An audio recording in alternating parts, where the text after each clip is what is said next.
metal.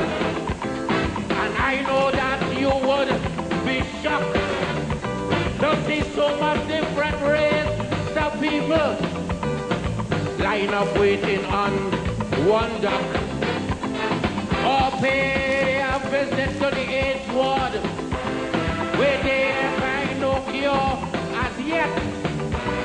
People don't know the race, yeah, remember the color. All they know is that they're facing death. Now tell the racists, sufferers don't care about what? Sufferers don't care about race. Sufferers don't care who migrate from where or who living in who place. What? Sufferers don't care who from country. What? Sufferers don't care who from town. Sufferers only want to hear where their food coming from. Yes, indeed, of course. Pleasant good night to all and sundry, East, West, North, South, Central. Our friends in Tobago and wherever you are, streaming on the World Wide Web. Pleasant good night to you. Yes, this is, of course, the Saturday edition of the Corridor Transformation.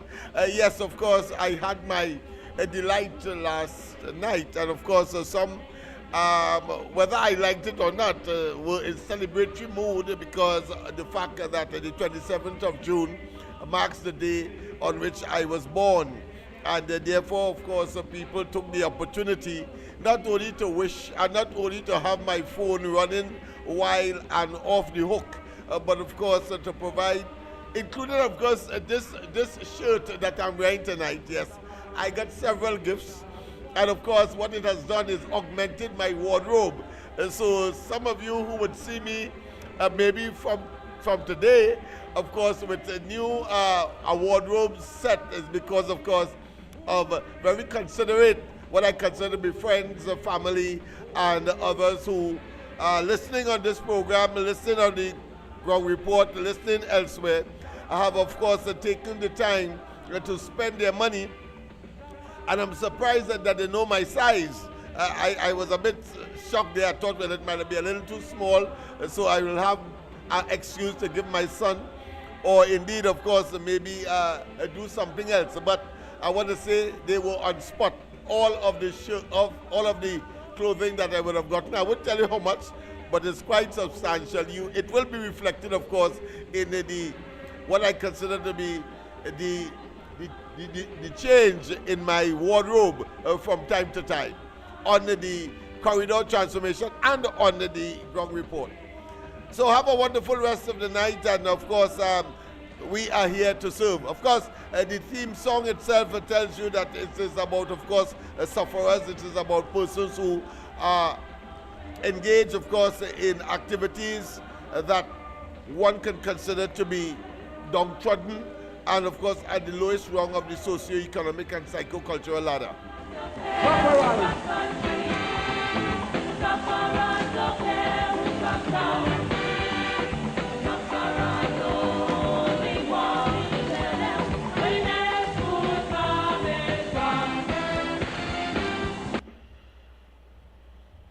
Yes, indeed. Yes, indeed. Maybe, of course, it's so nice that probably we can play twice. So let's go again and hear what, of course, what the great late Stalin would have said about sufferers. Sufferers don't care who migrate from where or who living in who place. Sufferers don't care who from country. Sufferers don't care who from town. Sufferers only want to know where the next food coming from.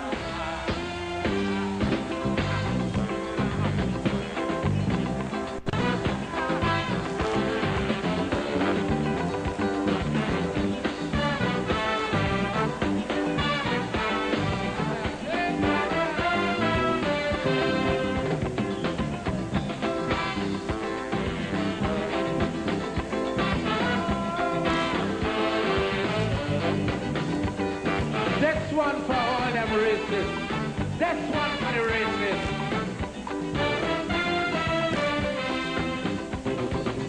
Anytime you bounce up a racist and you hear them running them out, it have a whole set of people don't care what they're talking about. A racist is someone living happy and all their family doing well. So race talk is really not for people in the ghetto catching hell. Now tell the racists, race don't care about color. I'm sure you felt the energy bubbling in Laventille lately. Change is in the air, and it's powered by us, right here, right now. Let's talk about building a brighter future, together.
This is your invitation. Join LFL in turning Laventille into the success story we all know it can be. Let's build a Laventille for Laventillians by Laventillians. Yes, indeed. Yes, indeed. Of course, by the very topic, you should know where we are coming from. Yes, indeed. Yes, indeed. Of course, by that statement that you heard earlier, it refers, of course, to the deep concern for the socio-economic and psycho-cultural realities of East Port of Spain, Laventille, Beetham, Sealats, Chumakak, Movant, Malik, etc. Whilst, of course, the topography may vary, that you have rise and fall, you have hills, you have valleys, you have, of course, mountains, etc.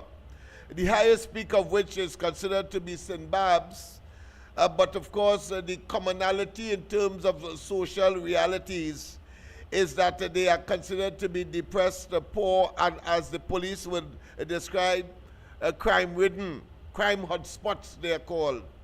But I want to tell you, and as we have been advocating on the corridor transformation, emphasis on transformation, that we must make those statements and those characterization of the area boo. We must dispel it. We must jettison it. We must make it extinct.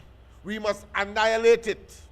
We must vehemently defend our right to, of course, develop institutions, ideology, and re-engineering that is positive and that can make a contribution to national development, whilst, of course, securing our own respective lives, whether in the form of individuals, families, neighborhood, communities, villages, etc., but of course making certain that we can, of course, live in peace and, of course, security. No longer must we give excuses to the law enforcement agencies to ride roughshod.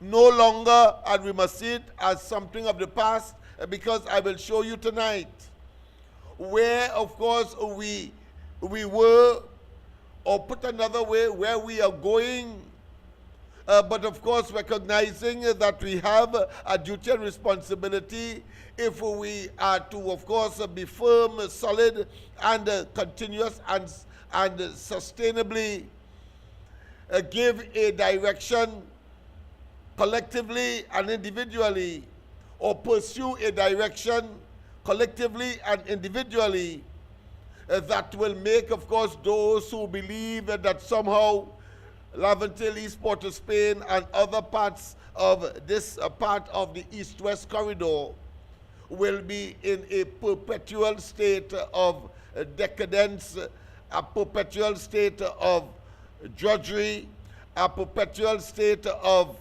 poverty, a perpetual state of persons believing that these areas will have a higher than national average murder, higher than national average crime, higher than national average youth delinquency, higher than national average young girls making children, higher than national average single parent, yes. And of course, the whole question of making use of the educational opportunities and having, of course, probably better schools and better teachers in order, of course, to make certain that we can make our contribution. In other words, I'm saying that the transformation is here. I'm saying to you that there are people right here who can make the difference, who have been making the difference.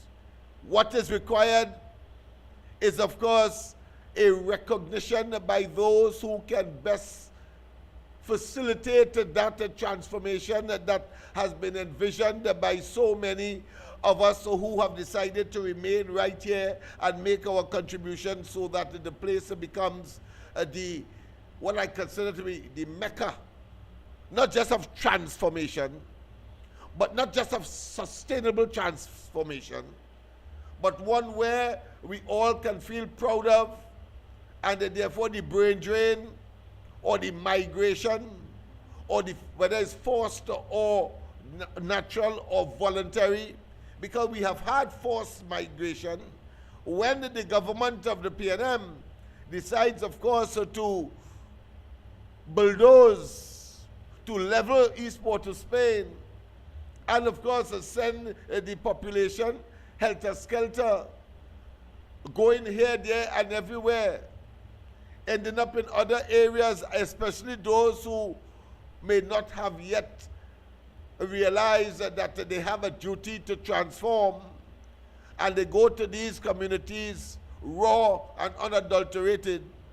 Well, of course, you are inviting the proliferation, the migration, and the mushrooming of similar attitudes over time in these what you may consider to be pristine or communities that at one time was never considered to be crime-ridden or have a history of criminal behavior with the frequency that we can identify in terms of those areas that I called earlier along the East-West corridor, but more particularly East Port of Spain, Laventilles, Beetham, etc.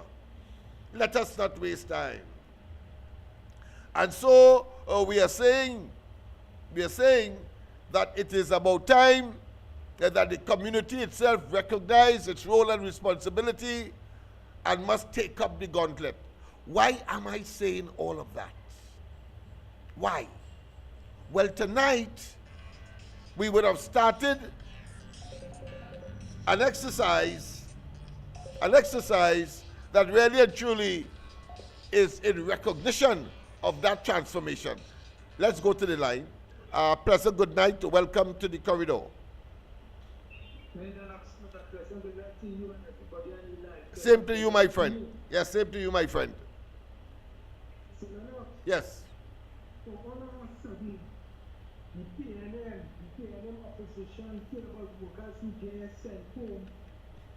Like the CPEP workers and the others have been so concerned for these people and them. But the big concern for me, when I was working for OAS, about 1,500 workers that they sent home. And the PNM government can still owe us, the workers, our servants pay. They didn't concern about that when they sending the OAS workers, the postal workers they sending, the Chechen workers, and some metal, I think the metal company where in Pakistan there. They didn't concern about these workers in the Senate. They didn't concern about the TSCT workers at the Senate in their tenure. But all of us only care about CPEP workers. But I want to tell the listening audience who within CPEP. If you understand how our approach just goes, when you realize something wrong with your body, the first thing is compromised by having a low pin out, however, take a low approach. When you take an approach, it doesn't feel good in your body, but it have a process, the process has to go to take out the ends, the foreign entity in your body. You understand? And that is similar to the government doing the purging these agency and then what was controlled by the PLM government. Because I understand they have a lot of those scam in secret organization and they is using these workers and them as vote bank and other tools for political gain. So all of a sudden, these people don't feel that the population is paying attention to the mini parliament. They're paying attention to when they should never get the opportunity to come up in the grave that we're going to continue to put them in. Because they have an entity right now, the opposition right now, that 13 couple, they're making sense, they're only jumping up and down in the seats and in parliament. They're making no sense right now, don't we? Position we have right now. So if people are trying to be understand that the fight still has to continue, we have to keep these people in the political cemetery, and we have to, if we have to drown them in the political ocean, we drown them there too. Locked on and listening. Yes, my friend. Yes, my friend. So clinical and so pragmatic. Sorry about anybody who would have gotten him late in terms of volume and the commencement of his presentation. You missed, so my apology. I did not do what I had to do in studio to effect the audio that is required for you, of course, out there to get an understanding. But of course, I think the last part of his presentation is respect, of course, to the hypocrisy, the crocodile tears of the PNM in the parliament, is stating that, of course, they have some kind of bleeding heart for CPEP workers and the other workers that have been. But we have always said that political dislocation must take place, must be purged. It's not the ordinary person is targeted.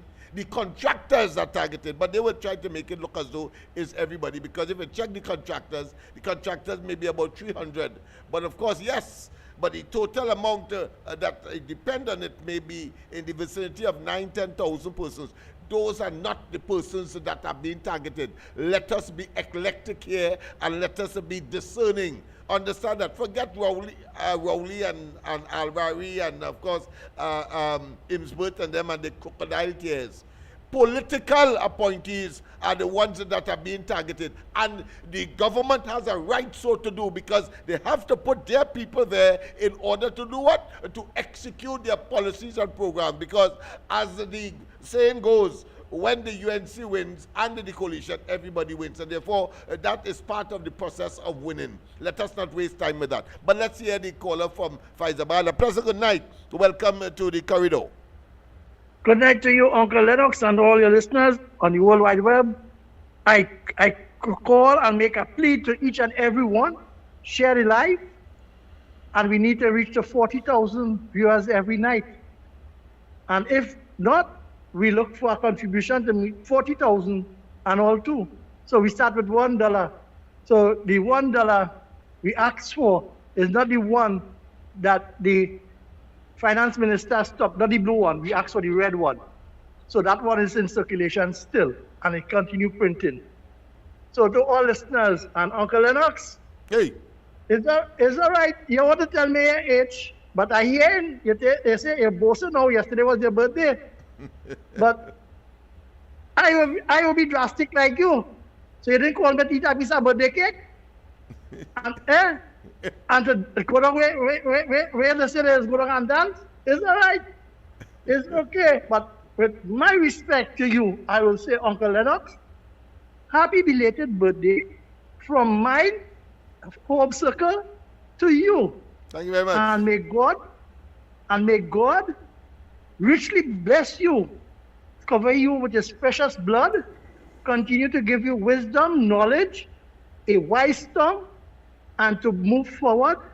And just as Moses was anointed to lead his people out of bondage, it wasn't overnight.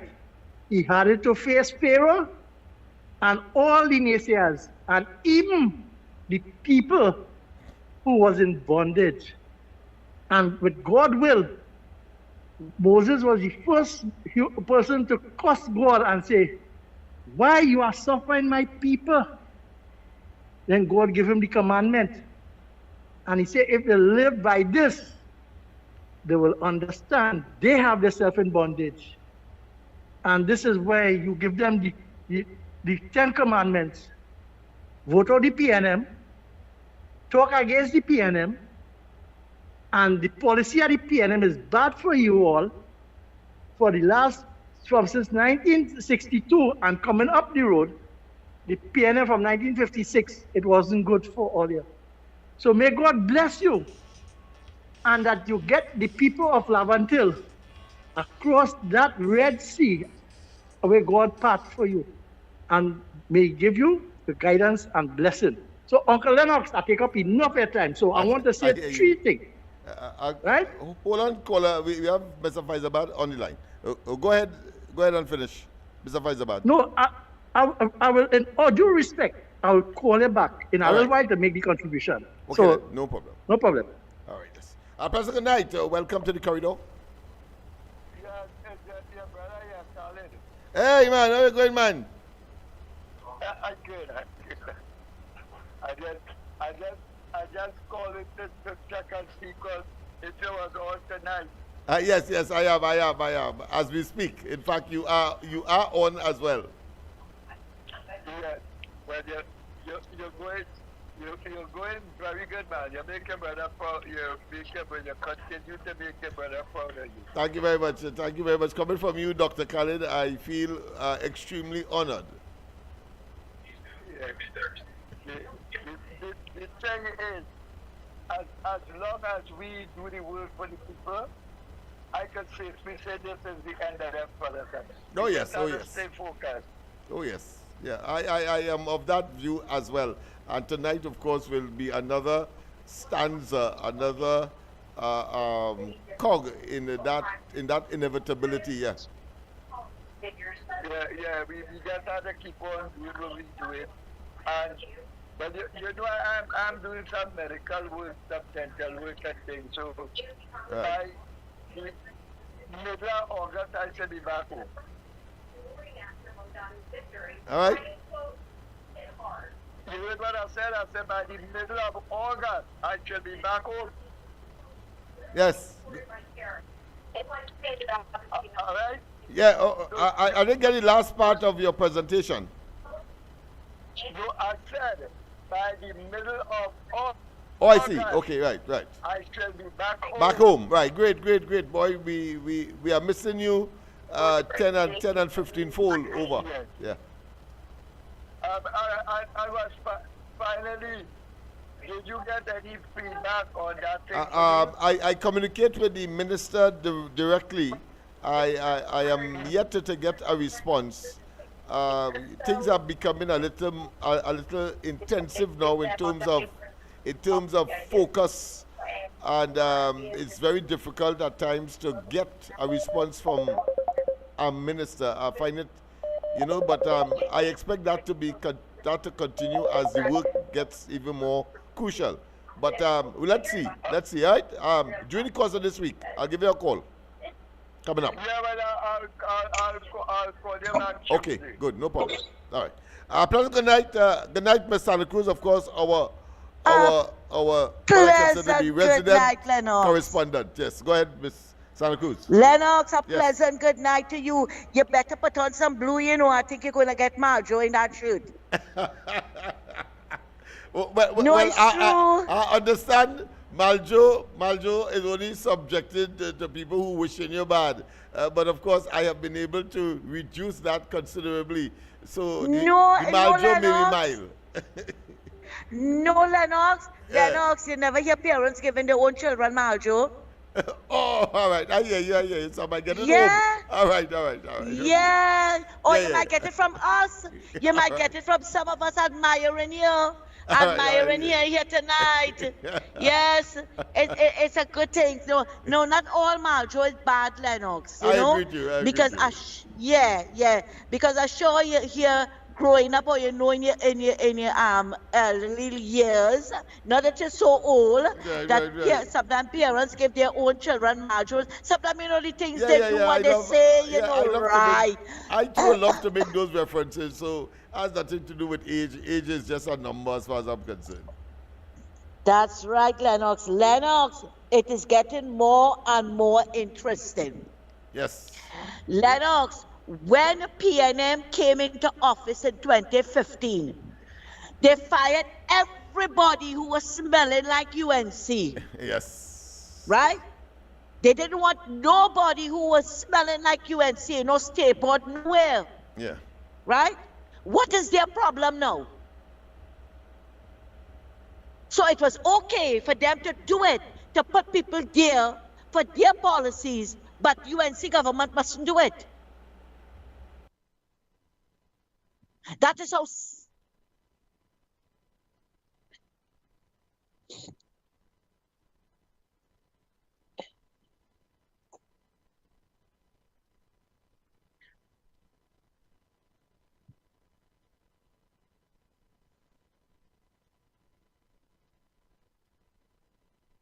Yeah.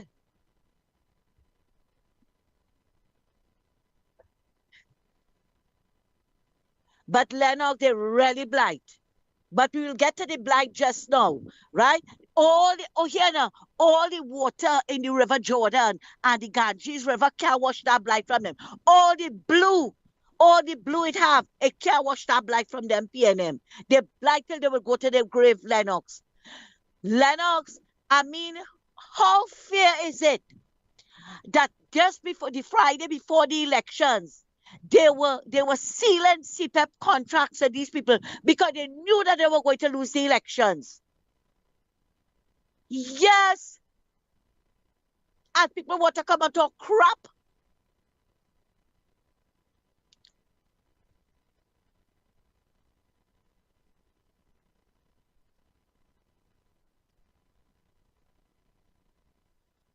And all the land settlements, yeah.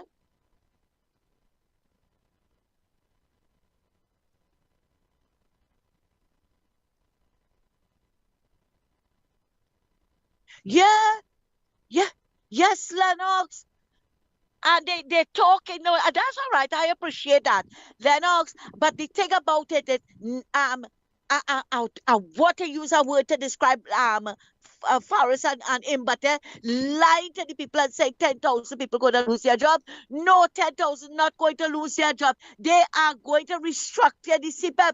They get, Lennox, some stories I am hearing, especially in Point 14, Lennox. It's businessmen, it's bank workers, it's bank clerks, at the kind of people that get in CPEP contracts. And because they're taking it back from all of them, that's why people that stand up in the parliament and talk about Crow. They locked him into a 6-year contract.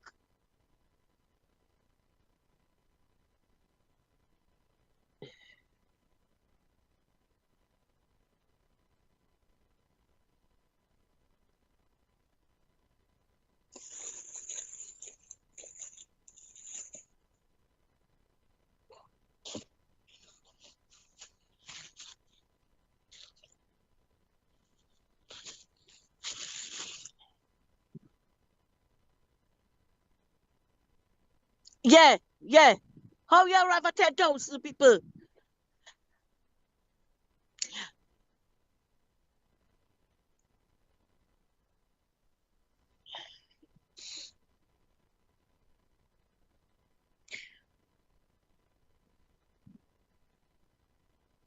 Lennox, that is the propaganda. Marvelous Marva was talking about. That is the propaganda. The propaganda of the PNM. Preach it at every corner, right? In every home. Preach that propaganda. But that is why we will show them. Yes, Lennox, that is why. Yeah, that is why we will show them, Lennox. We will show them the lies, right? And all who want to make the little video and talking about how much 10,000 people going to. But Lennox, a lot of those people were ghost gangs. They were ghost gangs. We know that they were ghost gangs. And I'm not going to say I like him, but that I see the ghost, I'm not going to say that because I'm not a ghost whisperer. Okay? I didn't see the ghost gang, but you are hearing people talking about names being there and people not, they can't see them. Yes.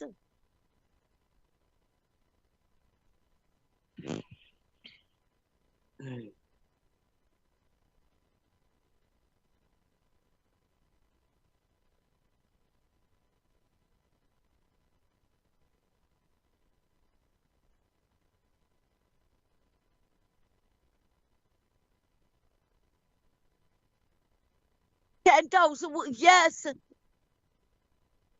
But Lennox, I don't think it is fair and it is right that PNM removed a lot of all the contractors when they came into office, right? When they came into office. And why should they continue to be in office under another government? Why should that happen? That is not right at all. And suddenly now, Weak Belly Penny going to interview them, right? Penelope Beckles did not go and interview the divers, wives and them, who the divers and them, their family, who drowned in that, who they deliberately left in that pipe to die. She did not go and interview the Petrotrin workers, the Caroni Green workers, all those workers that lost their jobs under the PNM. Yeah, all those people that lost their jobs, Caroni Green, Shagarama's development, as you said before, and Petrotrin and all of them. Did Penelope Beckles ever went and interviewed these people? Let me tell you something here, Lennox. Penelope Beckles showing how weak she is every time she faces Parliament. She has no shame to stand up in that Parliament and say that they were targeting Stuart Young. How many other people, right, that happened to within recent times or even in the last 10 years? Nobody, right? What it is Stuart, this boy Saddam Hussein was trying to explain to them, this has nothing to do with him, but everything to do with anything that happens like this in the future. But to show you how the dishonest Lennox, the 13 of them, they abstained, right? That is what they're going to do for the next 5 years, and I keep telling all of that. Yeah, I said it. Yes, I said it too. She will not support anything. Yeah. Yeah. Yeah, Lennox, and the thing about it is, you're saying, you stand up and you run all them out, or even talk about Section 34, right? And they to end this bill. But the thing about it, Rowley set a precedent, and they had to remove that. But was it next fool that talk about somebody was a prime minister for 5 seconds and he gave the pension? What that have to do with us? That has nothing to do with us. Right? And let me tell you something, Lennox. Rowley said it in 2013, I think it was, that we are not going to support the government on anything and we will hang them out of office. And if weak belly Penelope Beckles feel that she coming to do that, you see how Forrest was using their special majority and he said they don't need the UNC to vote? We will show them that we will use our special majority to pass bills that all you don't want to pass. So sit down there, the 13 wasteless people, sit down there and only ball abstain, and see how far it will get all you. People are watching all you. Thanks a lot, Lennox, and have a good night. Thank you very much. Thank you very much. Let me just take this call one time. Yes, indeed. Mr. Call back. Call back, Mr. Let me see if I get you on the system itself, because it's much better on the system. All right. Let's go to this one. Princess Tong. Pleasant. Sorry about that. Pleasant good night. Pleasant good night. No volume. No volume. All right. Okay. Thanks. Thanks. Thank you. I think we fixed that now. All right. Yes, indeed. Of course. So sorry about that. I accidentally, of course, took off my mic. But Ms. Santa Cruz was where? I think she was on the system. So therefore, you should have gotten all what she would have said. All right. So call back, callers. I know about 3 or 4 calls came whilst Ms. Santa Cruz was making her presentation. But of course, I accidentally took off the mic. And of course, there is some indicators, some indicating light that will, of course, make me conscious. And if I just deviate a bit, you know, I might just miss it, and therefore I may well go silent for a time. But of course, thank you for calling to tell me that we no volume, or that we are or that I am on silent. But that being as it may, I want to tell you, because Ms. Santa Cruz said it, and I figured that we should emphasize that the level of hypocrisy of these people, because I said it on the ground report Friday gone, and you know, it is almost not, as far as I am concerned,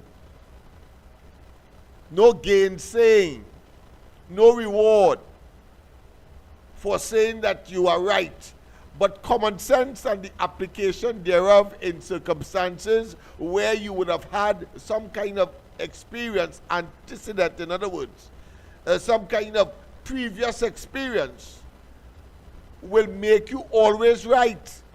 I said in no uncertain terms that the only option the opposition has, Beckles and them, is to abstain from the measure that would have been put, the bill that would have been put before the Parliament, in order, of course, to prevent people like Stuart Young from getting, of course, unmeritorious benefit in the context of a pension, having been Prime Minister.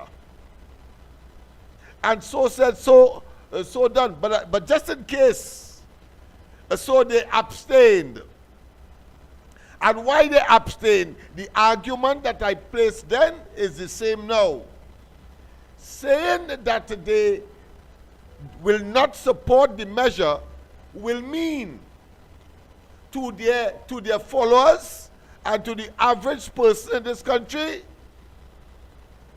that they are and was and is in support of the profligacy that we are now seeing unfolding on a daily basis, meaning that the waste and, of course, the self-serving, utilizing the treasury of the country as they did when, of course, the Salary Review Commission's report was laid.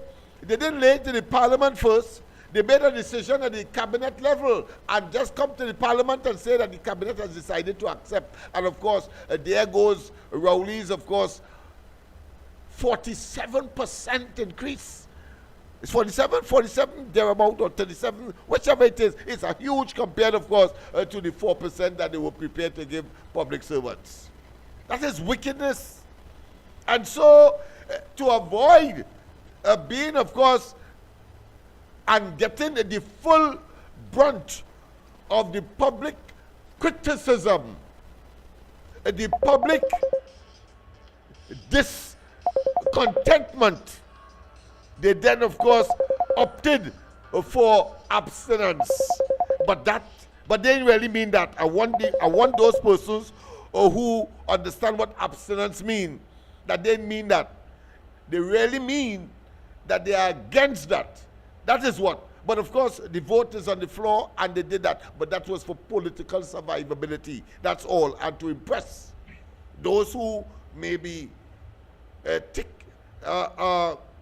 moving towards or against them in further massive numbers. Because 100,000 did vote for them. 100,000 turned their back on the PNM. Understand that? So even what they did there it cannot compensate, and therefore I'm sure that more are turning their backs on this bunch of opportunistic political, what my mother would want to say, Norarians. But go ahead, my friend, Mr. Faizabad, go ahead. A pleasant good night again to all your listeners. Yes, a pleasant good night. Uncle Lennox, Hey. all protocol observed, and happy birthday. So here we're going on. There's three things I want to talk about tonight. And now you're on a topic. I will try to tie it in like how I learned from my members of parliament how to tie in a conversation. Yes, yes. In the beginning of your show, The song relevant, yes. I quoted, right? But before I quote, I want to ask you, I can use obscenity? No. Unless So it's how for it is? illustration. No, but if obscenity can use in the parliament, right?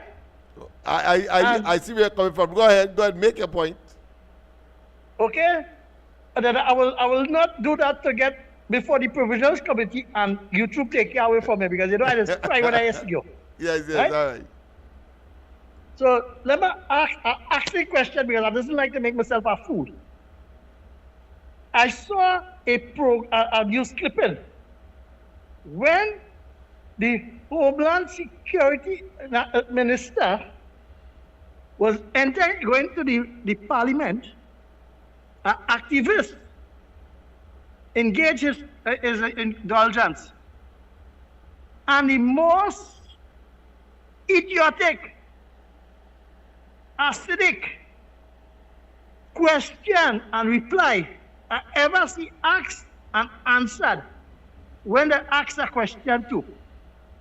So that is justify that marijuana just eat on the brains of people and it can develop good. Because just imagine, you want to get the bill passed first and put it into law. And then you will then you will educate the people what is the consequences, what is the bad part of it, and what is the dangerous to use it. So in other words, you give you a gun, tell you hold it in your pocket, and come back next week for the training to know what is the safety, how to keep the gun safe for the whole. So you see, that is one part out. Because I feel that was have to stop smoking marijuana and ask them to put cruelty to dumb animals to a higher level. The second one is that I don't want to discriminate and strong discrimination and discriminate any human being or citizen in this country. But it's nice to know that a visionary impaired person make it their way into the parliament as a senator to debate. But no, it might sound that I'm lashing out to that person. But you see, when they blindly follow the PNM and they blindly do things without seeing the consequences, you can't understand what to say is right. Because tell me, as a disabled person, for the last 10 years, your organization you would have belongs to, the Blind Welfare Association, their membership falling in a breakdown culvert, falling in pothole in the road, asking for a better salary. They done away with the blind welfare basket and making company. And they treated the visionary impaired people the rightful typing. And you now get the opportunity to be in parliament, to vote on a bill, to bring relief for needies, people who need it, and children, who is the future of this country, to have a chance to live. You vote on that? So the third one now, Uncle Lennox. On your song you play, I will say the first word. You say it for me and I will sing the rest. So for what us. is that? No. So and after you say, what kind of people? What kind of people? Want to know? He said something about racial people. Racial people. Oh yeah. He doesn't want the sufferer doesn't want to know about race. Yes. Right? Yes. Okay. You understand what I say, right? Yes. But all, check the PNM for the last 10 years. They're talking about race and this and one party, but they suffer the people, right? And I want to ask you, when people in Petrotrin went home, the contractors who was working with Petrotrin, where they is only a handful and a selected few, and a company who the head of it get a national award, worked there for the last 10 years. Where the equity and equality across the board. In Lake Asphalt, you send them a set of people and you send home the contractors. Where were all your PNM time? In the Ministry of Forestry, look what they do. All they send home people. Then you come and all they send home people across the board or the port, Point Lisas. And then carry docks. Look what they do with carry docks. When people talk about it, all they didn't know. But because all they're looking for political mileage for December 6th, for the Tobago House of Assembly election, all I want to tell all the supporters, after we neglect all you, we love all you now. That's how the typical PNM is operate. When they're in opposition, then they love the supporters. But as long as they get governance, they don't love them. What about the RHAs and them? Who sent them all the doctors and all the administration staff and the board of them? So, Uncle Lennox, I will not try to go too long. I just want to get out of my crow. Because here what's going on. Mr. Santa Cruz say you will get Maljo. You too big to get Maljo. You will get Maljo. So before I get Maljo and people cost me, have a pleasant good night. Yes, indeed. Well, on the question of Maljo, let me just say that I would, with the exception of Miss Santa Cruz, I would want, of course, contributions to be in tranches or in segments, so that others who would like to make their contribution, they can do so without becoming frustrated when they are on the line and they have to wait, of course, extraordinary long. In fact, I think on nights where we have, of course, a plethora, when we have constant jamming, so to speak, I will, of course, indicate such so that people know how to use their own discretion in terms of their respective deliveries. Some people may have more than one topic, some may just have one, but of course, depending on the intensity or their passion, they may well, of course, overextend, but it will, of course, sort of cause others to be a bit irritated, if not, of course, disgusted. So, and disgusted here is not a negative term. It simply means that they are frustrated in having, of course, to wait the length of time that they have. All right. So I thought I should mention that. So from time to time, I will use my discretion in that regard. Go ahead, caller. Lennox. Good night. Lennox, I find this whole CPEP thing, the government handled that well bad. The what? They should have come out and what you're referring to? What is this? This thing with these CPEP workers, with these contractors, these corrupt contractors. Oh, go ahead. Yes, go ahead. They should have handled that with some communication to the public. Because here you have all these chicken heads, like these bloggers, the buck-teeth one and that fake pastor, and you have these PNM sycophants, and they're coming out and saying, the government fired 11,000 workers and they put them out. Is the 11,000 workers what? Is the contractors all assigned to them what? Yes, 300 contractors. 300 contractors. Yeah, that's right. They multiply that by whatever number. And you know what? The government's smart, because let me tell you what they had to do. All they had to do is reconfigure it, CPEP into another entity, in order to not get no legal cases against them. That is all. And that 300 contracts that was illegally gotten would be forgotten, right? Because that is what they come in with, you know. They went at the 11th hour and signed up a set of contracts when it wasn't constitutionally due, you know. Yeah. Well, Because what you're suggesting is an option. I agree. Change it into another entity and leave it as is.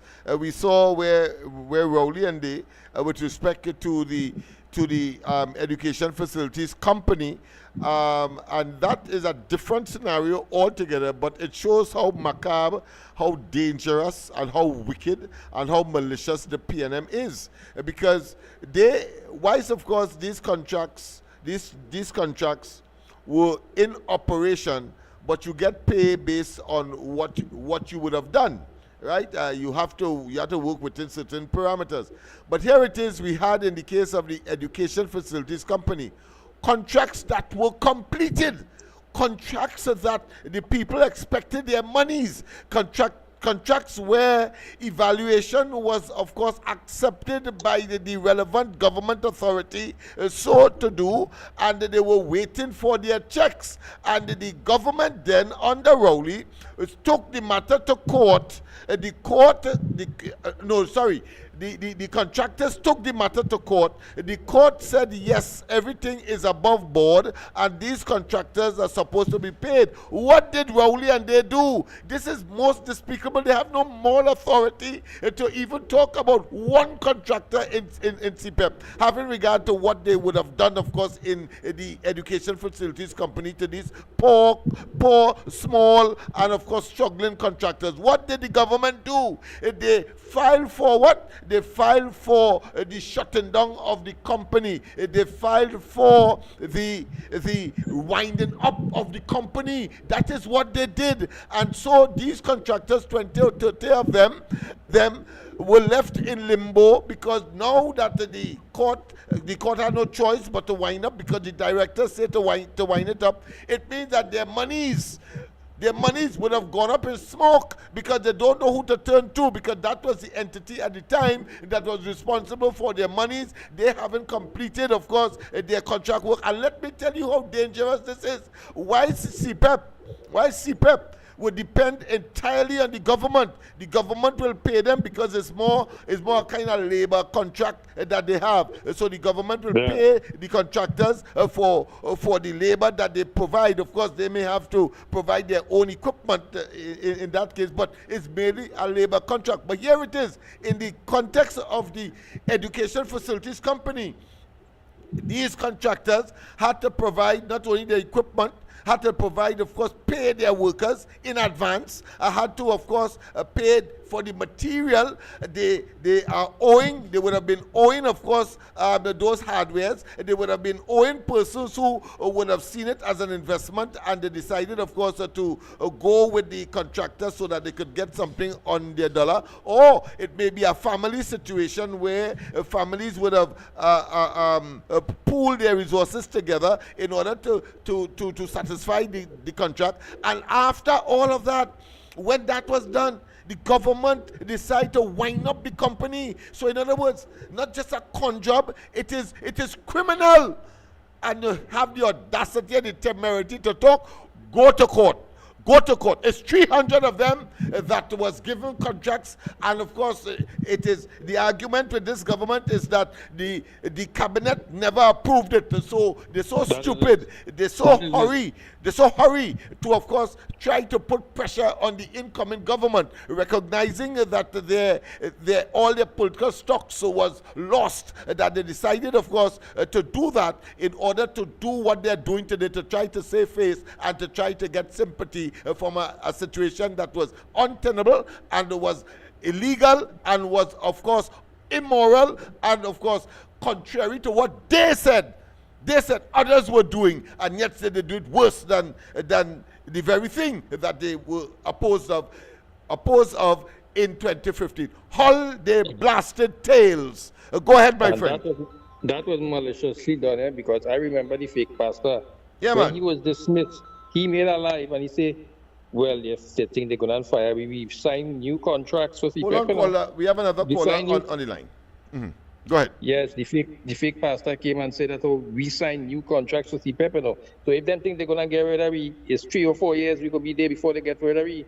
So that was maliciously done. Of course, right? this And I'm he saying. came on the air and said that. And deliberate, and we must be like fools. The government wants to get people to do its work for them. It is the contracts, the contractors. It have nothing to do with no 10,000 people. It's 300 contracts that they sign on to just before the elections. Full stop. Haul all your collective and individual tails and get the hens, you bitter satans.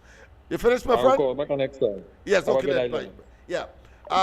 Go ahead, caller. Sorry about that, but you know, you get emotional at times when you know that people trying to take you for fools and they're playing the ass with foolishness. Go ahead.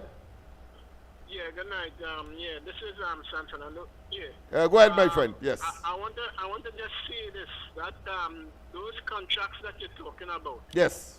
When the government made the decision to close down the company, right?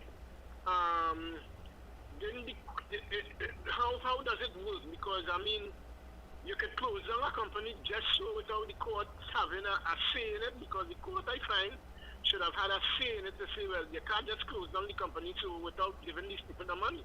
Yeah, they would have gone to court, and it is on the directors, the owners of the company, to say why. And they have all kinds of excuses. It ain't making money, it went under, it owing too much debt, and all kinds of things. And the court will have no choice but to say yes. In the case of, you're talking about the education facilities company, right? Yeah, that went out with all these people being owed, yes. The court didn't have, in the eventual case itself, right?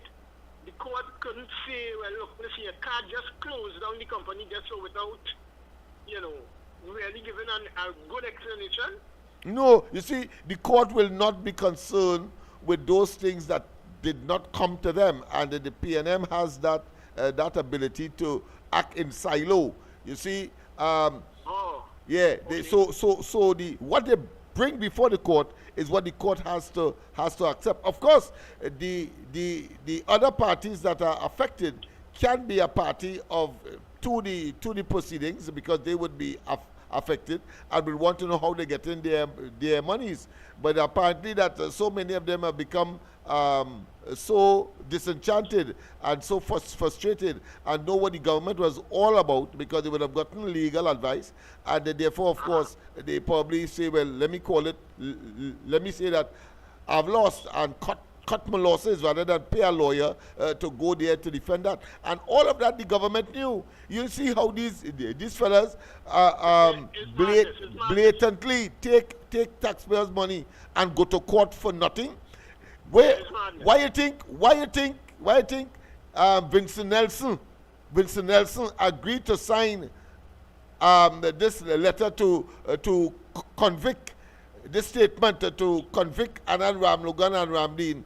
Because after the court said that he worked for his 10 million, give him his 10 million, Al-Rari turned and tell the man, listen, if you do what I say, we are going to appeal this, even though there was no grounds for appeal. That is how wicked these people are, how criminalistic they are. The man worked for his money, and they also knew that he had, it turned out that it receded, but he had a cancer problem, and he needed to go to the United Kingdom in order to seek medical attention. They knew all of that, and before the man dead, that they give him his money based on what the court say, just for them to get a witness statement from the man, force him to lie in order to get at Anand Ramlogan and Ramdeen in the, of course, Vincent Nelson matter. That is how dangerous they are. Criminals.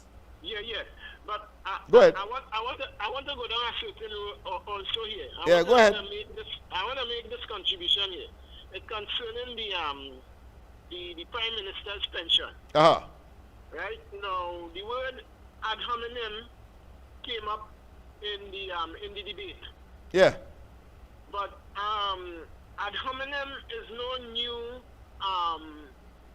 no new system of the world, because most countries, or almost all the countries around the world, are caught up in this ad hominem legislation, right?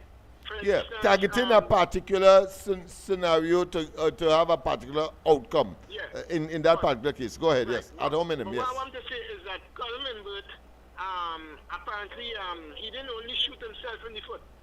He shot himself directly. You understand? Because Yes. what I'm saying is, I'm reading a book based on slavery here, and slavery is based on social debt, right?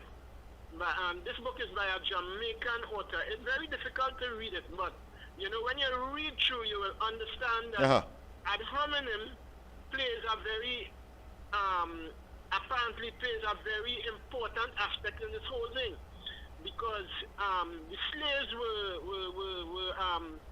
you had ad hominem legislation being passed against slaves, and even in the United States of America, ad hominem really means targeting either one person or a group of people. Yeah, specific to a particular. It's something like ad hoc, you know. Yeah, and it's unfair.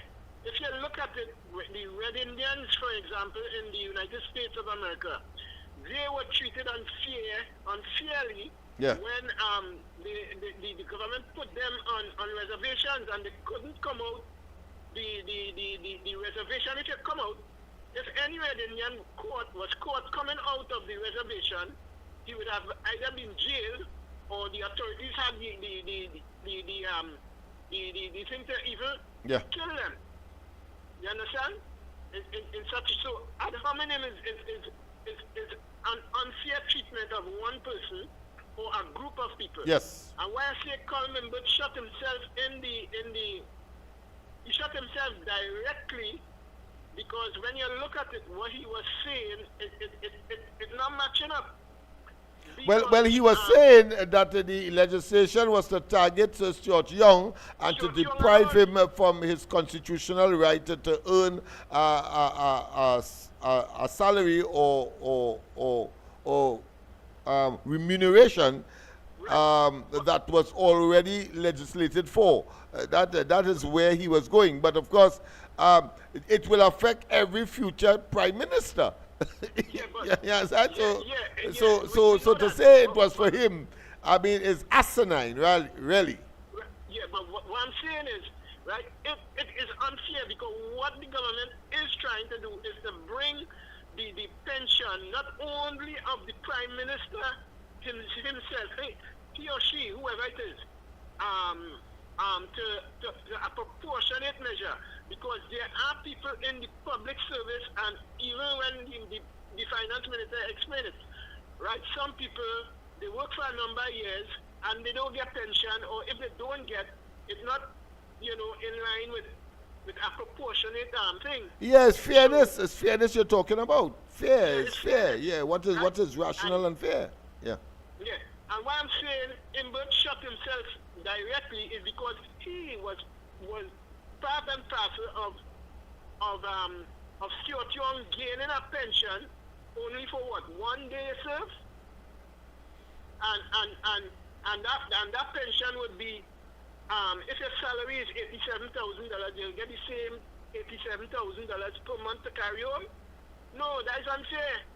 Well, even the original, the substantive decision that triggered, of course, that action in the Parliament recently, in itself was fair, because what was unfair, because here it is, you increase your own salary by what, 37 or 47%, while of course you give public servants 4%. How could that be fair? Exactly. Yeah, so we the population has understood that. That is why they gave this administration such a massive mandate. I mean to get licks by 20, not 26, 28. It's 28 seats the UNC, and of course the 2 seats in Tobago would have achieved, and they end up, of course, like the cheese, they stand alone with only 13 in the 13th Parliament, And I understand 13 is a curse in way. No. I want to say one more thing. Go ahead. This thing with this pension here, Coleman brought up he brought up the section 34. Right, but it's not the first time we're hearing that section 34 trying to be explained. Faris Alwari was trying to not explain, but was expounding on that just before the election in San Fernando, here on the promenade in San Fernando. And I don't know, but he was, he didn't make any sense explaining it. And what he was explaining to the public was not what really, that section 34, as far as I'm concerned, it was people who were in prison, right, for 10 years or more, and, the case not coming up. This was to bring their case forward and maybe, free these persons if they were not... But the major flaw in that argument, my friend, is the fact that in spite of that, let's assume that he, by some stretch of his imagination, had an argument. It did not and does not take away the fact that the courts have the decision to make, because they would have been abreast of the facts surrounding it, and they would know if somebody trying to get away from something, or somebody trying, of course, to take advantage of something, or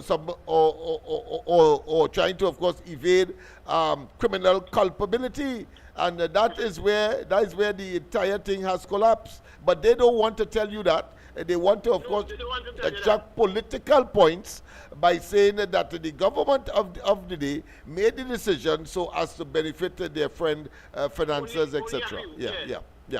All right? So this is my contribution tonight. Thank you very much.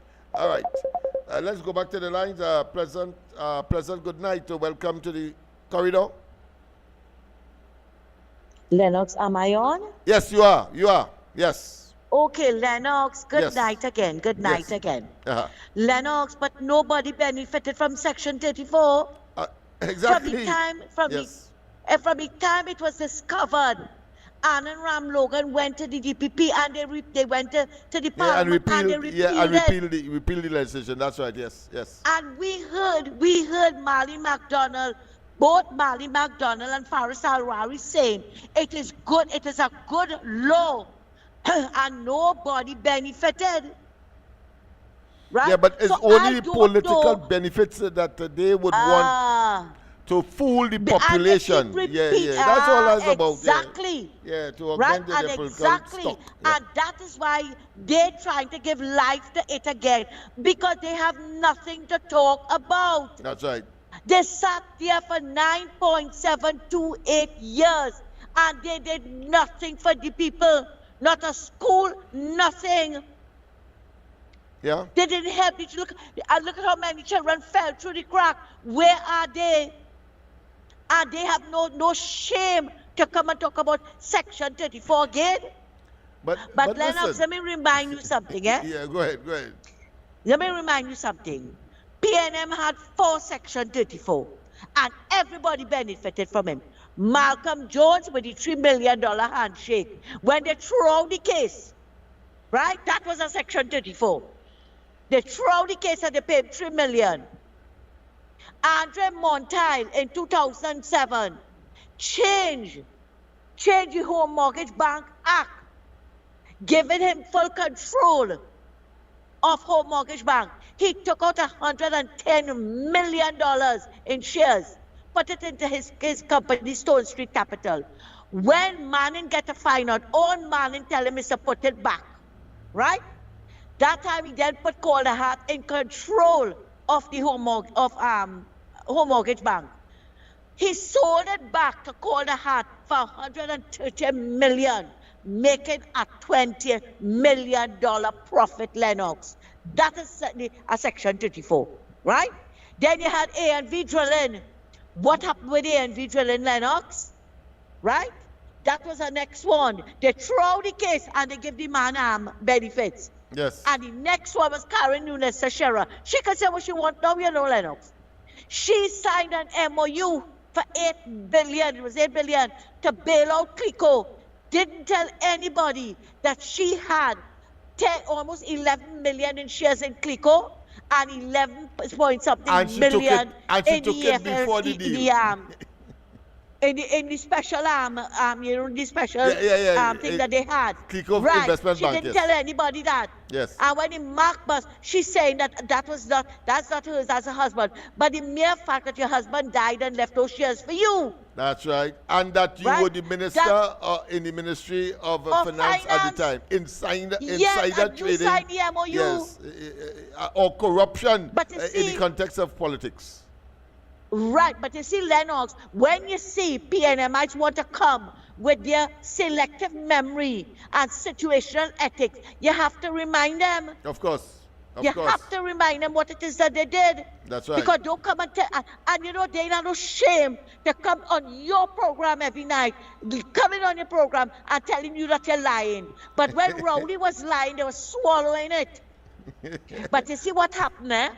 You see what happened, Lennox? Mr. Sagari, hold on. We have another call on the line. Yes. Okay.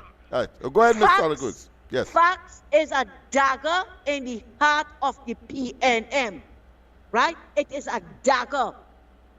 And all the lies that they're talking about 10,000 workers getting fired. No 10,000 workers getting fired, Lennox. That's a lie. Right? That is what Imbert and them doing. And have the crayfish posse and them repeated it. Yeah, that's all they can do. To come up with 10,000 from the reality of 300. That's a big stretch of the imagination. That's a real big jump. That is a real big jump. And it's only the crayfish posse will believe them. And all who want to say that the UNC wouldn't be there for long, or I want to hold all your breath. Hold it now. Start holding it.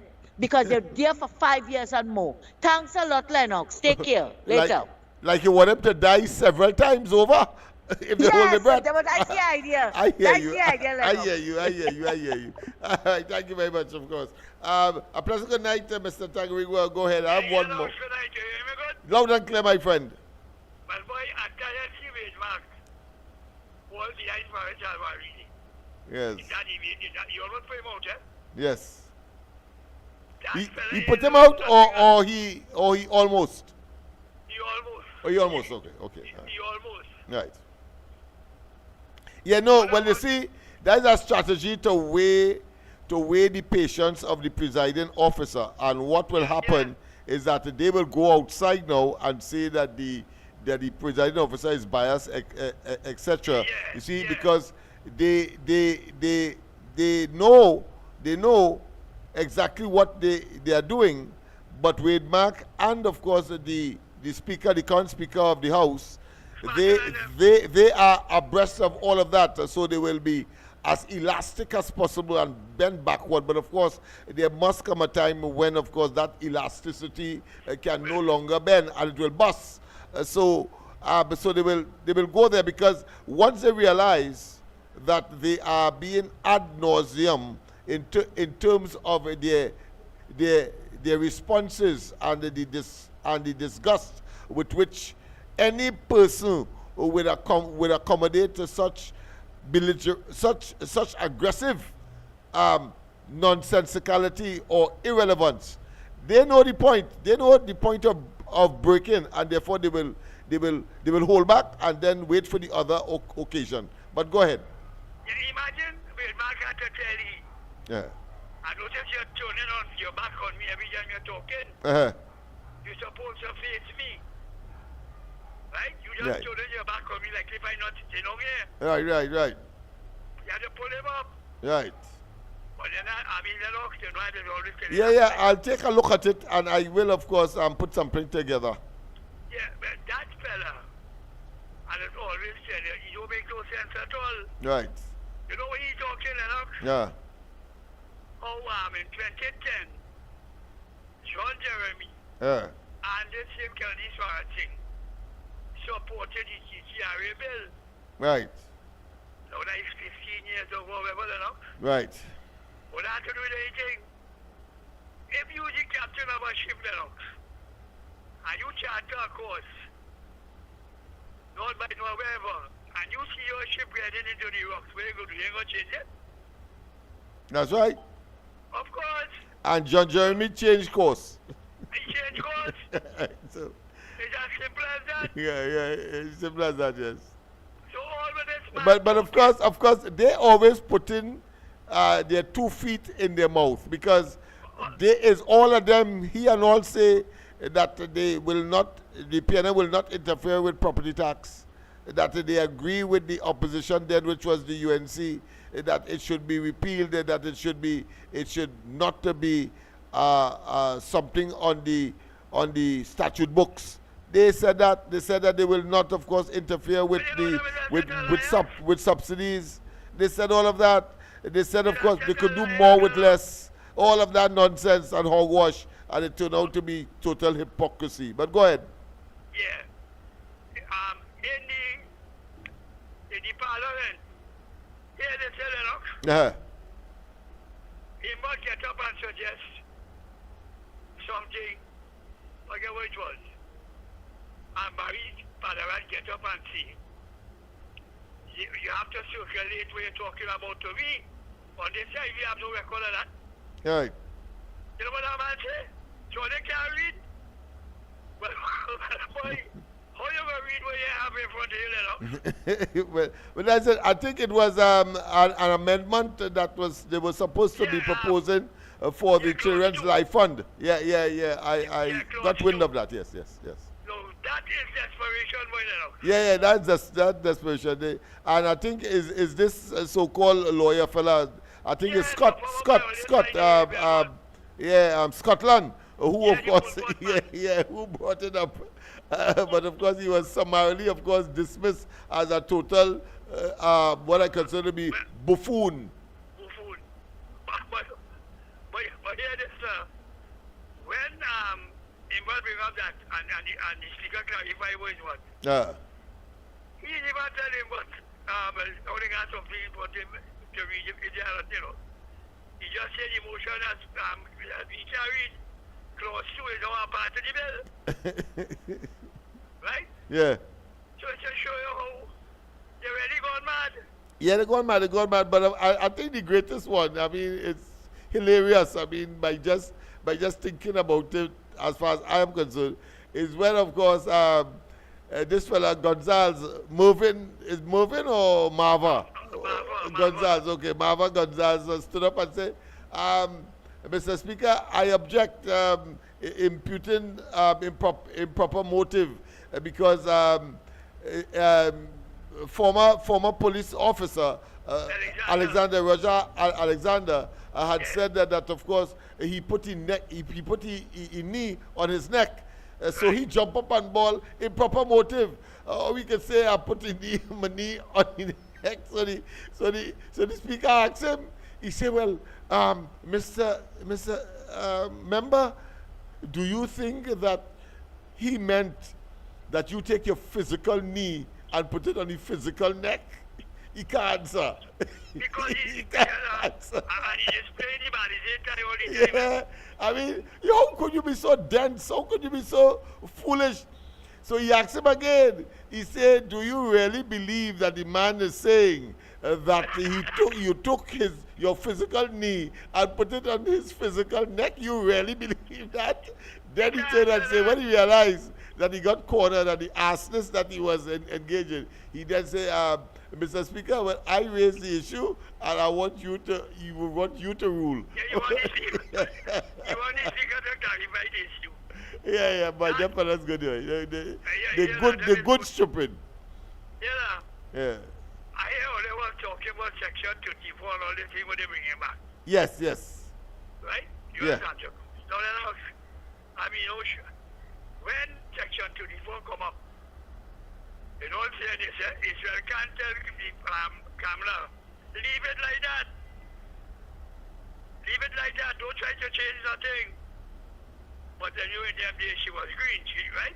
And I had to make that point because, of course, when we see the dispensation today, as opposed to when she was a neophyte then, is a far cry, and therefore, it is almost She has metamorphosized. She has mutated to a person who is very, very astute, and the speed with which they are disposing of these boards, and of course dealing with that ants called CPEP and URP and so on, I think is fabulous. It's magnificent, because you don't leave your enemies. They are the infantry of the PNM. That's what the PNM use. They send them in the square, all of that, and they come in the square, and you have to sign a book to say that you attended work in CPEP and all that kind of hogwash during the course of the campaign. I mean, it is appalling and despicable. Yeah. Yeah. Oh, no, government never do that. Yeah. But they get rid of the contractors, because apparently, from what I hear on the talk, it's 2 days before the election, and why we give them contract. That's right. You can't do that. And what they did, they like the ostrich. They bury their head in the sand and leave the backside exposed. So what this government is able now, because they could have had a tight arrangement, because I mean the government is the government up to the 28th of April. After the 28th of April, well, of course, the government changed, but they did not get the approval from the cabinet, and that's what this government is going with. The cabinet never approved it, and how the hell you could just increase the number of gangs just as that without, of course, the approval of the government? Unless the minister say that he has the authority, well, he has the authority to unilaterally spend government state money of that size? No, not at all. For the next one parliamentary session, yeah, you can't do nothing. Yeah, well, no, you ought not to. You ought not to, but you are still the government, so you have legal protection. You see, you have legal protection, because I mean the UNC did it when they were closing off in 2015. They did something of that nature, but it was airtight. You know what I mean? And it's only by accident. Like, take for instance, they were able to get Rambaran, the governor of the central bank, out because he breached a fundamental principle, which is, of course, that of secrecy. You ought not to, of course, tell not that it was illegal, but they had the excuse because they wanted his truth. So they used that, because at the end of the day, the court had decided that he was illegally dismissed. In the case of Hilaire, on this occasion, he just have about a couple months, I think, if so much, for the expiration of his contract. So therefore, they can afford to fire his tail now, because they know there's no renewal, and let him go to court to, of course, get the 2 or 3 months. And I doubt he will do that, because of what I consider to be the irrelevance of so doing. The cost of the legal representation alone may, of course, overcome the monies that he would eventually gain as a result of being dismissed before the termination date of the contract. So I'm sure he counting the blessings, and he going out, of course, into the sunset, waiting for when the police knock on the door. But here this before I go. Yeah, go ahead. The Prime Minister never asked you to disclose who he gave money to, you know? No. She was just asking how much No, it's normal. She's not going to listen. If you have a Minister of Finance, you must have close relations with the governor of the central bank, right, for obvious reasons, because you are the man who is, of course, managing the economy of the country. You are the man who will implement measures to expand it, to contract, etc. The governor of the central bank is there merely to receive the monies and to account and to say how much money there, etc., etc. Right. So therefore, you must talk with the Minister of Finance. The Minister of Finance asks you who are the ones that are getting the major chunk of foreign exchange. You refuse. No, but it's not to disclose to the public, because you can't do that. Because and at any rate, if you disclose it to the Minister of Finance, it's not disclosed to the public. You did not go and find yourself in hot water because you're directly exposed to it. It is the Minister of Finance you're talking about here, with whom and with whom you must consult and you must interact, you must have conversation. That is obvious. And once that doesn't exist, it means that animosity and, of course, a toxic relationship emerges from that, which means that it will not be good for you and I, who, of course, are members of the society, depending on these people to manage our affairs in the best way possible. And you know, Posey coming back here. Yeah. Posey, the former Central Bank governor. All right, okay. You are Williams. Yeah, you are, yeah. I think he made some kind of comment. But but you cannot be presumptuous. If the minister asks, if the government asks for the list, you cannot presume you cannot presume that is public disclosure. No, it is not. The minister has an obligation to not to impact on the economy by getting that kind of information negatively. He cannot if he's a good minister. But if they are reckless and if they have untoward or non what I consider to be nationalistic agenda, then of course such things will happen. But outside of that, it ought not to be. But you as the governor, you have to give the man the information. Yes, but he put it. Yeah. He put himself in the own hot water. Yeah, he put himself in the own water because you weren't asked. In other words, you did not and didn't have in such scenario to give the public to make a statement, to put something in writing and to say these are the people. No, the Minister of Finance asks on behalf of the government as to who are the ones that have been given the foreign exchange, and you have a duty to tell him. You cannot take it upon yourself and say no, you ain't doing it. You have to be a madman. The Balizé strangling all of them. The Balizé juice, clearly they had an overdose of, and of course it got them into, of course, electoral problems, so that their electability. The day is over. Yeah, the electability turned out to be not just destructive, but has dissipated. That's why I see they put in the independent senators to talk with them. Yeah.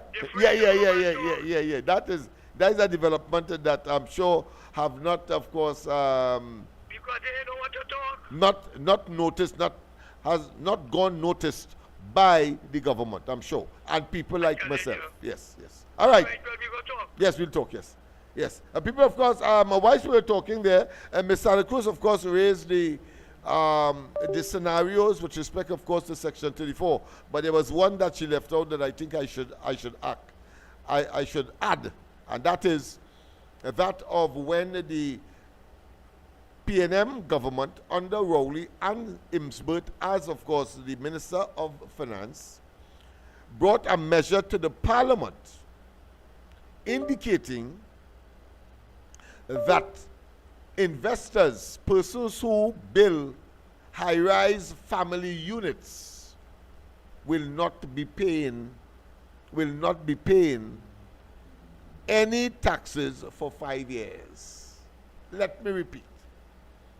The other Section 34-like scenario is when Rowley and they came to the Parliament via the Office of the Exchequer or the Minister of Finance and implement a measure with their slim majority in the Parliament, saying that people who invest in high-rise family apartment buildings can do that construction without, of course, any taxes for 5 years and 5 years, 25 years. Sorry about that. 25 years. 25 years. So it is still operational because they were in office for 9 years. So it is still operational. I would want, of course, the present government to revisit that and repeal that as well. You see, because it was Imbert who went, of course, and built a high-rise in Woodbrook. what they call it? It has a name that suggests beauty. And each apartment, we understand, is over $1 million. But he pays no taxes on that. For what? For 25 years. And I suspect that their aggressiveness to implement the property tax is because that scenario means that he, as the owner of such a facility, such an accommodation, will not be paying property tax either, because they say no taxes. No taxes mean no taxes in my view. Understand that. And as we showed you when we were in Tobago during the THA elections campaign, that Rowley was building one as well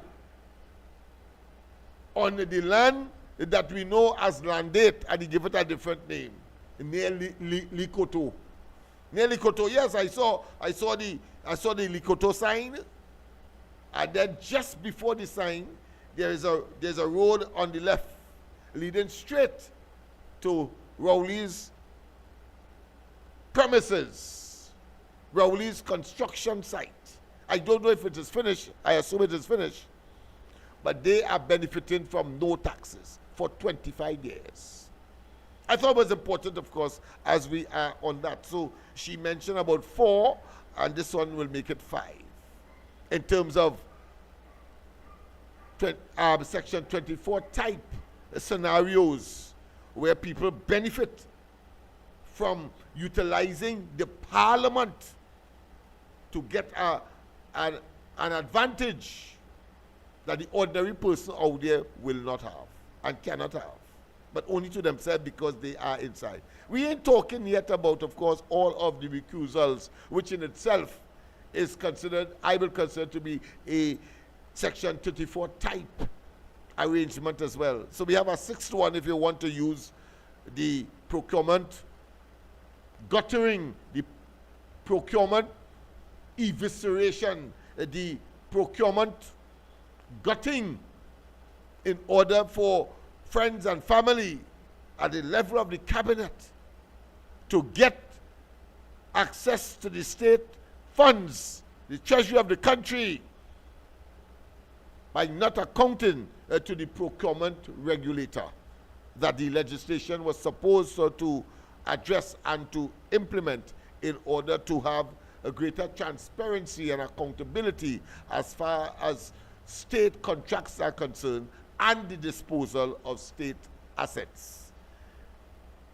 And don't tell me you don't understand what I'm talking about. You have to go on the highway and you will see all those 1%ers that got, of course, state land because they closed down, because of the closure of Caroni that made that available. And you don't know how they got that. Let's go back to the lines. Let's go back to the lines, man. Pleasant good night. Welcome to the corridor. Lennox, thanks for the correction. And go ahead. Yeah? Yeah, thanks for the correction. Yes, I forgot that one. Yes. And it's Inez Gate in Tobago. Inez Gate, yes. Yes. Inez Gate. All right, later. Yes. Yes, indeed. So, people, but the few minutes that we have left, we have about 8 more minutes. I would love to, of course, focus on a matter. Tomorrow we'll be launching, of course, by way of pronouncements, the start of a week-long celebration. Week-long celebration. Let me just put up something here so you will get an appreciation as to what I'm talking about. Week-long celebration. Yes, week-long celebration. You see these pictures here. Well, of course, some time ago, because of the relationship we had established, I was saying we here meaning Laventille for Laventillians, I being, of course, the founder and, of course, the chairman, the president, if you want to call it that. We were able to get the Indian High Commissioner to walk these streets right here in East Port of Spain, Nelson Street and all, Duncan Street, George Street, and we, of course, develop a relationship. Let's go to the lines. Let's go to the lines. Pleasant good night. Welcome to the corridor. Good night again, Lennox. Lennox, you're yes. talking about these independent senators. Yes. But I see the government, one of the government minister came in the Senate. I was talking about some $60 million US, right? That he will have to investigate what the PNM used. Yeah, he didn't give us any details, but he said that the Minister of Public Administration, yes, Smith. Yeah. And you know, one of them independent senators jump up and defending that, like if she in government. Yeah, I think they were saying that impugning improper motive or something of that, and he didn't give any details. And he said was flabbergasted. He said he never see an independent senator come up and do that. He was scolded by the president, Wade Mark, for saying that. But of course, you know, he hasn't said that. But we know what the connotations was. That he trying to defend the independent senator, trying to defend, of course, the then minister who was there is a woman, and of course, he having said that without giving the details, he is saying that you imputed something that is supposed, for all intents and purposes, a ghost. A ghost. Independent PNM senators, you know. Yeah. And I can't believe all a of ghost. them. They give contribution to the Children Life Fund, or the American Life Fund, as I call it. It was ridiculous. And vote against it, you know. Yeah, it you was ridiculous. Yeah, they vote against it as well. Yeah. Because after you get their amendment did come. Take down all what you say, and they make changes to the bill.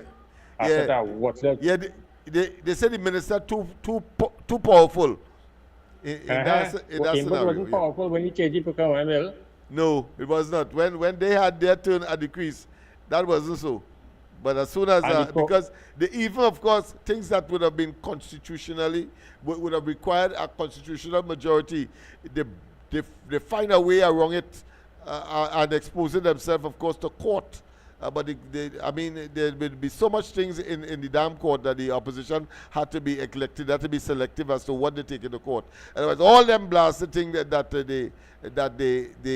they implemented through the parliament, saying that they have this not necessarily constitutional majority. I'm sure that if you test it, you'll see that it has failed the test in court. Well, I hope they bring back that procurement bill and put it the way it was supposed to be. It have to be changed. And the part with the lawyers and all of that, with them water down for the big friends and them to get the $40 and $30 million, they have to enact that back so that we can see all who feed in the truck.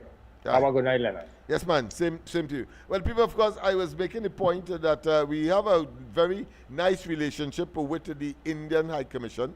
And, of course, back in 2019, the year before, of course, the COVID, we did, of course, engage in what we call a micro business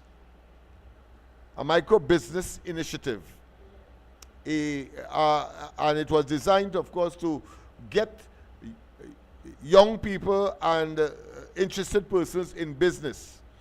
It was called an incubator. It's still called an incubator, so micro business incubator.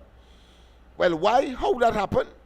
Well, it happened because coming out of the relationship with the Indian High Commission, we were able to get, at the cost of the Indian government, total, absolute, every single thing, plane flight, ground attendance, of course, hotel, money in your pocket, etc. We were able to get one of our members, who is now, of course, in charge of he's now the coordinator of that project, the micro business incubator project. And so 7 years hence, well, let me just finish with him. So he went to India, talking about, look him there in the white striped jersey, in the one before. In this one, he's in the white, yes, stooping and with the cap on, the white cap. His name is Gabriel Dada. In fact, of course, he is my deputy political leader. So he went to India for several weeks. So we're going to give the details as we move along until Friday, when we would, but we're taking a week long of celebrations and thanking, of course, the Indian government and the embassy for reposing their faith in us. You would see, of course, that document you see flash here. Let me just, when it comes around, I will have it stationary so that you'll be able to read from it. Well, he went to one of those institutions in India as a result of the cooperation with the third world countries initiated by the Indian government, and he benefited from an entrepreneurial management program. His job was to come back here in Trinidad and, of course, assist in the process. Look at here. So let me just get it. Let me just get it. Oh, let me just go back a little bit. Yes, that's it there. So that is his certificate. And the certificate states, of course, Entrepreneurship Development Institute of India. So it's from that particular institution. It's please Ahmedabad. Ahmedabad, that is the name of the place that the institution is located, and that is where he, Gabriel Dada, went. And of course it says, it's pleased to certify that Dada Oswald, that's his full name, Gabriel, Trinidad and Tobago, has successfully completed international training program on entrepreneurship management during the period January 7, February 15 to February 15, 2013. So a long time now we have been engaged. And you see, so it's not by accident when I play the tune, of course, by Stalin earlier, and I think the day before, when we talked about, of course, we can make it if we try. And of course, tonight we're talking about sufferers don't care about anything else except, of course, to get a meal and to make their life and to improve their lives as far as they can. So all of that was part and parcel of the philosophical underpinning of engaging the Indian High Commission, and therefore the government of India assisted us by, of course, sponsoring totally Dada Gabriel to go India on that particular entrepreneurial management program or course. You would see, of course, with him, he took the picture, so he's not in the picture, but you will see, of course, the people from all over the globe would have gone there as well, from Africa, from every continent of the world, whether it be America, whether it be, of course, Europe, or whether it be Asia, whether it be Australia, every continent. And of course, he was part and parcel of that mix. So you imagine the kind of exposure, the kind of experience he would have gained from that simple, apparently simple, but very, very costly and, of course, deep-rooted exposure or exercise. So it says, of course, the certificate continues during January 7, February 15, 2013, sponsored by, and this is important, Ministry of External Affairs, Government of India. Let me repeat. Sponsored by the Ministry of External Affairs, Government of India, under Indian Technical and Economic Cooperation. That is for third world countries that they consider to be in need of such capacity building individuals. That kind of technique, that kind of information, that kind of knowledge, that kind of expertise. And then, of course, it continues. And special Commonwealth assistance for Africa program. So two groups, two entities sponsored that all expense paid training program for Dada Gabriel. We call him here Dada Gabriel. And of course, he is open. He has his own little business, his own micro business. And he was able, as a result of that, to assist others, some 7 others, that we will be, of course, praising for the whole of this week. So we will give you some more details. From tomorrow, you will see a whole set of things on social media relating to that experience. So we are not joking. When we talk, of course, with certainty and with authority. Never, never, never to be underestimated. There are those who would, of course. But we are serious about the development and the transformation of communities like these. And that is why this program is called the East-West Corridor Transformation. Yes, that's why it is called that, not by accident. So again, the Special Commonwealth Assistance for Africa program, and of course, held at the EDI, meaning that the Entrepreneurship Development Institute of India, EDI, campus at Ahmedabad. You know, I ain't had the tongue, but I think I'm pronouncing it correct. Ahmedabad, India. That is where we are. That is what we are talking about. So this week, we will be, of course, celebrating 7 years of the program. And we have several things that we'll be doing. Unfortunately, because I had a conversation only on Friday with the present Indian High Commissioner. He's a doctor, I think PPAP or something like that. I don't have the name in front of me. But I've invited him to be the guest at a function right here on George Street to look at these initiatives that we would have taken, sponsored, and as a consequence of the magnanimity and the graciousness and the assistance of the Indian government. And then he told me, well, you know, the Prime Minister of India is coming. And it was music to my ears.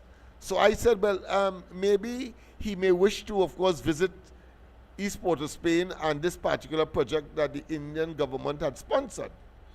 And guess what? Well, he didn't confirm, but he said, of course, the itinerary is being more organized. And let me tell you what is to our advantage. We have an advantage in that I know for sure, because of security purposes, we can't know everything, but I'm sure that he will be addressing both houses of Parliament. But we are not far from the Parliament. So I expect that, based on the information that I would have sent to the High Commissioner and the High Commission, the Indian High Commission, that they are looking probably at our request as to how the Prime Minister of India could probably, at least for a few seconds, look at our program here because of the involvement and their initiation thereof by virtue of sending one of our members to India to study entrepreneurial development, and therefore the emergence therefrom of our micro business incubator program. Yes, people. They say nothing good could come from where? From Jerusalem. That is what they say. Well, have another look. Yes, we know that we have difficulties with our young people. We know that we have difficulty with, of course, crime and criminality, gang warfare, borderline issues. But we also know that we have issues with respect on unemployment, young people restless and they can't stay in school and they're not coming out with the certificates that we would like them to come out with. But we also know that there are people who are resident here, who are prepared, of course, not only to stay, but to, of course, make an intervention that is so damn positive that when you look at it logically, 10 years from now, 15 years from now, you can say that this place will be transformed. And that is where we are going. The rest of the country could eat their heart out. The fact of the matter is that those who believe that they can exploit the poverty and the unwholesome, not political, but social conditions here, lock up our young fellas for maybe just linemen on the block or just asserting their authority. I saw it so I could talk with authority. I saw a young man, and the police in that particular instance, I was appalled. I started to take pictures, but my phone really didn't have any juice in it. The battery ran low. But I was playing and taking up pictures, hoping that the police will be less harsh. But he continued, of course, to express. But the point I am making here is a young man who's selling provision on Prince Street. Now, very few young men do that. And even if he played mannish, even if you feel that he was disrespectful to you, you must be trained enough to know how to do it. And I was saying to myself, because if I had only make an intervention, I know they would have wanted to charge me for obstruction of police. So I waited. But I'm prepared, of course, to go as a witness for the young man. That much I can tell you. But the fact of the matter is that they took him because he was saying, he was resisting them and saying, you can't do me this, you can't do me that. And I think he might have, but in their absence, because they were claiming that he used some obscene language. If he did it, it was in their absence. That much from the time I was there, was certain. And having regard to the renewal in quick succession of either they want to take him down, they don't want to take him down, they hold him, they let him go, and so on and so forth. That kind of tug of war was going on until, of course, one of them said, I don't make joke, and eventually they took him away. But the fact of the matter is, if it was me, and I saw the young man selling provision, because they came back with him in the van for him to gather up his dasheen and his cassava and his potato and his tomatoes, etc., to put it in bags and so on. At least they had a conscience. They didn't want to be held culpable, I suppose, and probably that's the only reason why. Take him away from everything, and then he loses, of course, his life. Let's say his business, if you want to call it that. If it was me, and I was in that situation where the guy might have been disrespectful, I being a police officer, etc. But I want to say at the same time, disrespect is not an offense. They like to give you the offense of incitement, or they like to give you the offense of using language that will incite. I'm sure that is the charge, if any, they will give him. But if I tell a police officer, he come in my place, and I say, get to so-and-so out using obscene language, there's nothing he could do about it. I may be disrespectful, but there's no law against that. So I may be disrespectful, but he had to take that, he or she. But that's another story. The fact is that here it is. If it was me, and I realize that the fella getting on and he's assertive and so on, but I would be impressed that he is prepared, of course, to sell provision. Very few young men do that. I would have taken out my money, even if it's at $10 or $20, and buy 2 pounds of potato or something just to make certain, to make him see that I ain't no beast and that I like what he's doing. Instead, they take him from there and cry him away, Cry him away. How you police officers could be so stupid. Stupid. It was easy to treat with that matter without the bully mentality or showing that you are the law. In a situation where the young man selling, he has a stall with all these variety of ground provision and so on. And you cannot see that he's a different one to those that you would normally have to encounter, where they go in and steal and rob and so on and so forth. And therefore, he must be encouraged. And because he's assertive and he says, well, listen, you can't touch me or something like that, you feel offended and you're seeing what he is doing? No, man. Come on. And that is where the animosity of between the ordinary people, especially in these parts, East Port of Spain, Picton, etc., and the police continues to be on a boil. It deepens. And not only are the young people who may be affected seeing that and empathizing with that and saying, well, it will make no sense to go in and sell provision and so on to make a living. Better go and rob. There are young people who would draw that conclusion. And then you have, of course, the adults saying, but these fellas wicked, eh? The police are talking about. How they could do the young man that? Because they're seeing what I seen. This is a lecture for the police officers. Don't matter how bad you feel you are. Don't matter how protected you feel you are within the confines of the law and your responsibility.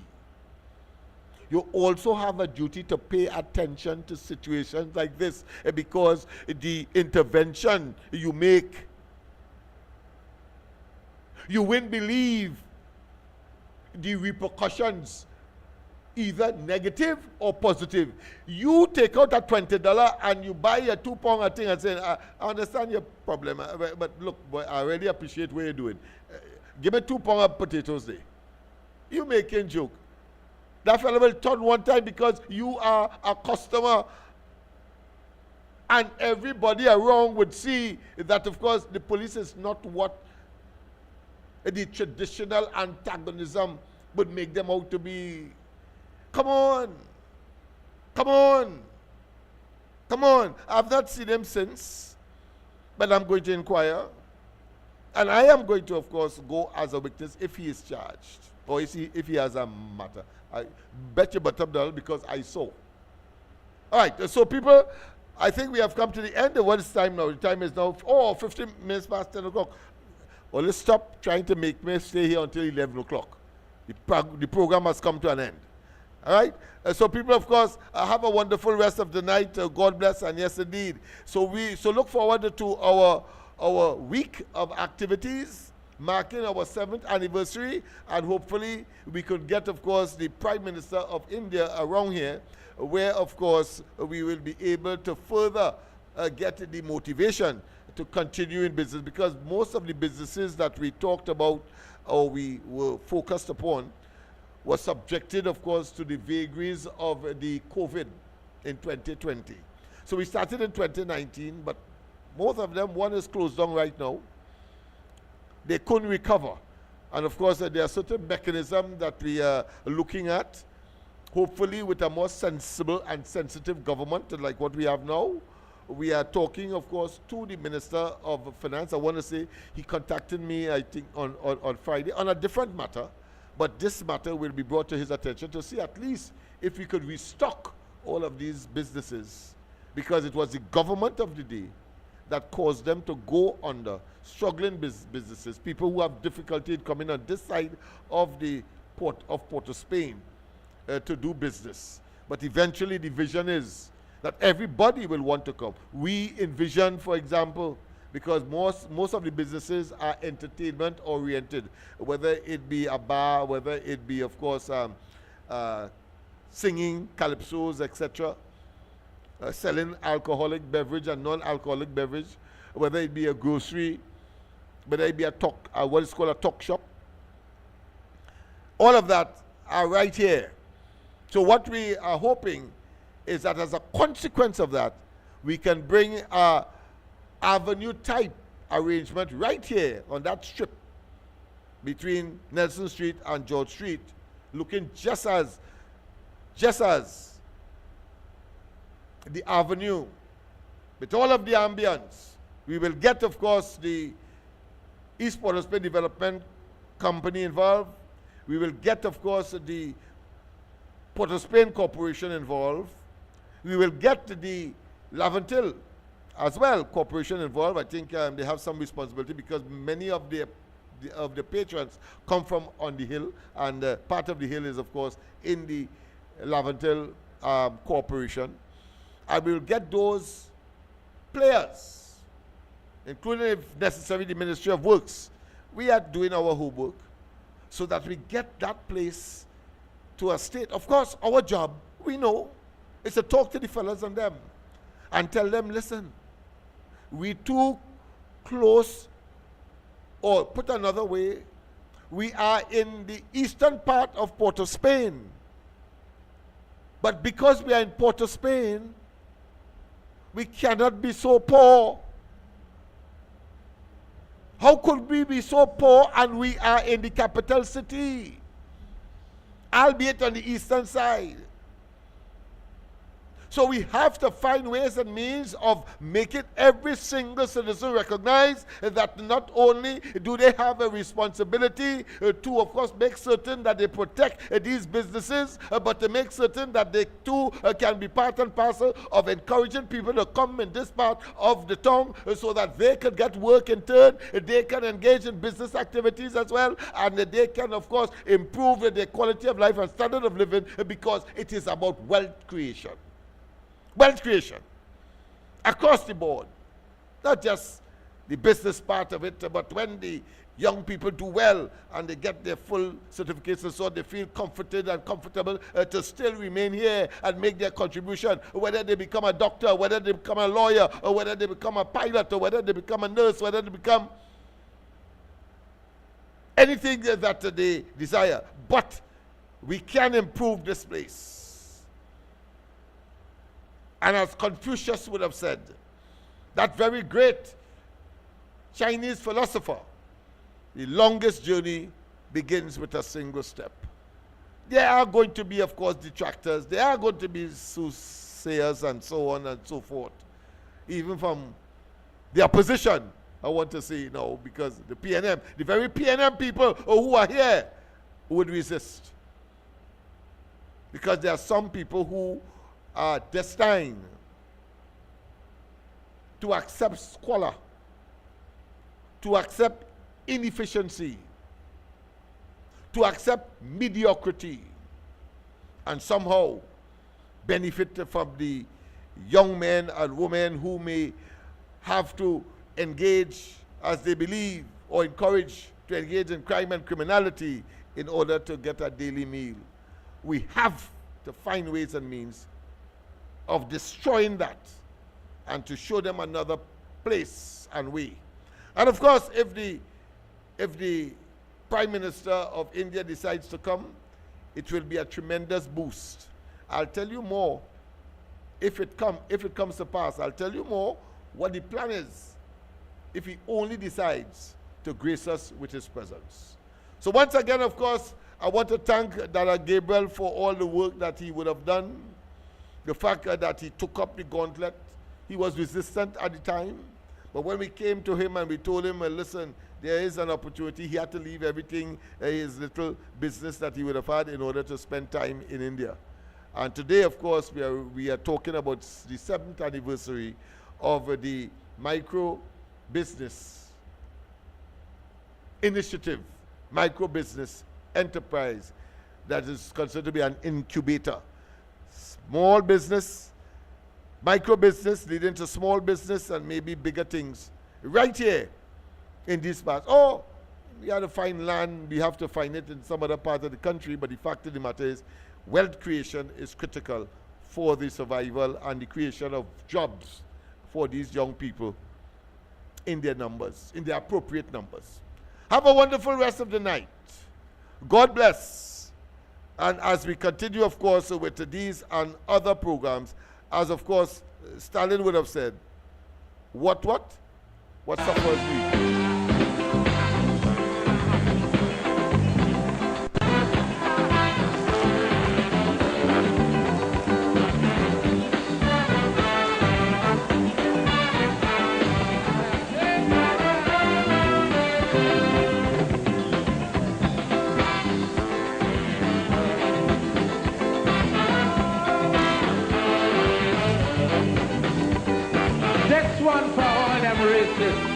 That's one for the racists.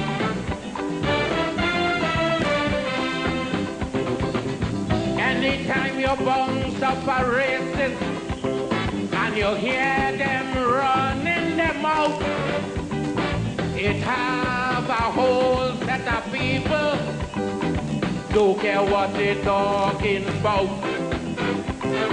A racist is someone living happy and all their family doing well. So race talk is really not for people in the ghetto catching hell. Now tell the racists, sufferers don't care about color. Sufferers don't care about race. Sufferers don't care who migrate from where or who living in who place. Sufferers don't care who from country. Sufferers don't care who from town. Sufferers only want to hear where their food coming from.